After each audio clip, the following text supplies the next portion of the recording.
அன்பின் வாழ்த்துக்கள். ஒரு கிராமத்தில் ஒரு பெரியவர் இருந்தார். அவருக்கு 3 பசங்க இருந்தாங்க. 2 பையங்களுக்கு கல்யாணம் பண்ணி வச்சிட்டாரு. ரொம்ப சந்தோஷமாக அந்த குடும்பம் நடந்துட்டு இருந்துச்சு. 2 மருமகளும் அடிக்கடி அவங்க அம்மா வீட்டுக்கு போனாங்கன்னா மாதக்கணக்காக அங்கேயே இருந்துட்டு தான் வருவாங்க.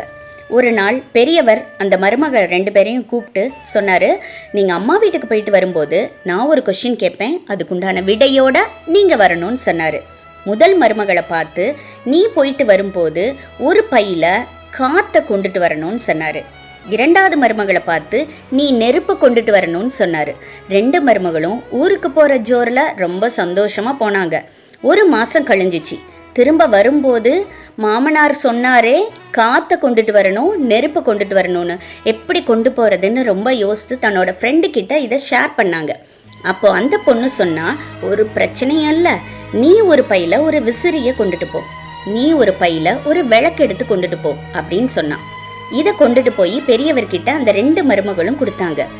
ரொம்ப சந்தோஷப்பட்டார் அந்த பெரியவர். உடனே அந்த மருமகள் 2 பேரும் சொன்னாங்க, இதுக்கு நீங்க என்னோட ஃப்ரெண்டுக்கு தான் நன்றி சொல்லணும், பிகாஸ் இந்த சொல்யூஷன் சொன்னது என்னோட ஃப்ரெண்டு அப்படின்னு அந்த 2 மருமகளும் சொன்னாங்க.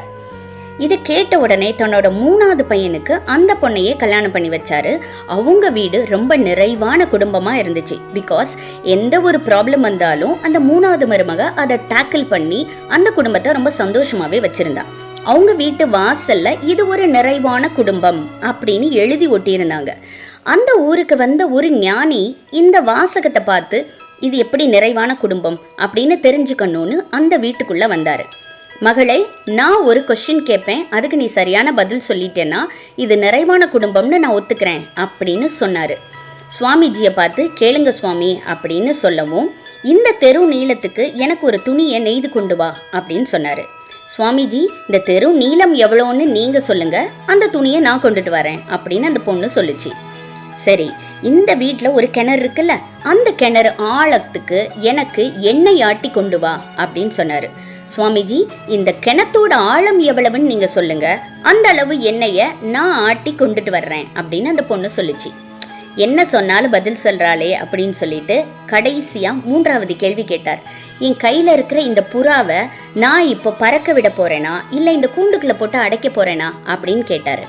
அதுக்கு அந்த மருமக சொன்னா, முற்றும் துறந்தவர் பெரிய ஞானி, நீங்க இந்த வீட்டு வாசல்ல நிக்கிறேன்னா வெளியே போறேனா இல்ல உள்ள வர போறேனா நீங்க சொல்லுங்க, நீங்க கேட்ட கேள்விக்கு நான் பதில் சொல்றேன் அப்படின்னு அந்த பொண்ணு சொன்னா. இதை கேட்ட உடனேயும் மனம் மகிழ்ந்து இந்த குடும்பம் நிறைவான குடும்பம் அப்படின்னு ஆசீர்வாதம் பண்ணிட்டு போனாரு. இந்த கதையை நான் ஏன் உங்களுக்கு சொல்றேன்னா, நம்மளோட வாழ்க்கையிலையும் விடை தெரியாத 1000 கேள்விகள் உண்டு. நிறைய சிக்கல் வரும், நிறைய துன்பம் வரும். அதை எல்லாத்தையும் டேக்கிள் பண்றதுக்கு ஒரு பதில் இறைவன் கண்டிப்பா நமக்கு கொடுத்துருப்பான். அந்த பதில் என்னன்னு தேடி கண்டுபிடிச்சிட்டோம்னா நம்மளோட ஒவ்வொருத்தங்களோட வீடும் குடும்பமும் நிச்சயமா நிறைவா இருக்கும்னு நான் நம்புறேன். நீங்க